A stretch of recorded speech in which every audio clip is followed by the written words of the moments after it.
Suñu presse à la présentation, Aïchatou Ba.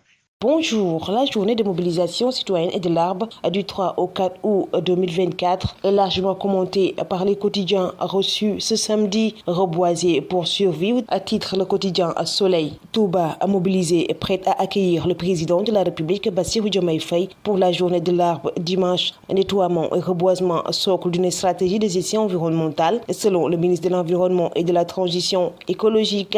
Le manguier, arbre parrain à l'apport alimentaire et financier inestimable. Le journal Bës Bi Le Jour s'intéresse à l'assainissement et met à sa une l'arbre qui casse la forêt. À l'échelle régionale, la rue constitue le principal mode d'évacuation des eaux usées, à l'exception de la région de Dakar. 16,8% des ménages utilisent les latrines non couvertes et la défécation dans la nature. 28,7% des ménages urbains desservis par le raccordement à un égout.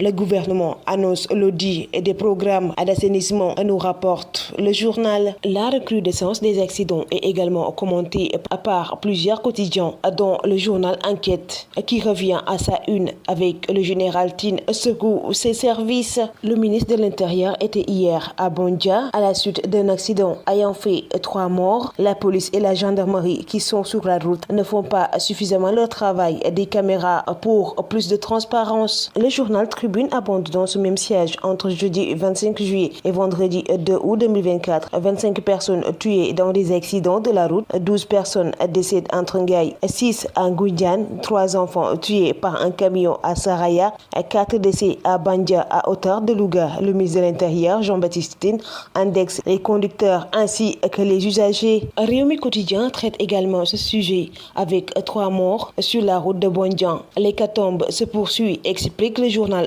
Plus d'une vingtaine de décès en 10 jours. Le ministre de l'Intérieur se défausse sur les forces de défense et de sécurité, à la police, à la gendarmerie qui sont sur les routes pour veiller à ce que tout se passe bien et qui, à mon sens, ne font pas suffisamment leur travail. Le journal Le Quotidien revient sur la condition de vie des ménages. La pauvreté prend l'ascenseur. 500 000 nouveaux pauvres en 4 ans. Les ménages tenus par les femmes moins impactés, nous renseigne le journal Le Quotidien. Le journal Sud Quotidien a fait focus sur les grands aura dans l'Assemblée nationale sous contrôle de l'opposition. Ousmane Sonko, défi de la majorité. Si la proposition de loi portant sur réactualisation du règlement intérieur de l'Assemblée nationale ouvre la voie à la tenue de la déclaration de politique générale, ce grand aura est parti pour se tenir dans un contexte politique marqué par une Assemblée nationale sous contrôle d'un ancien régime. Un grand risque pour le Premier ministre Ousmane Sonko potentiellement menacé, nous explique le journal.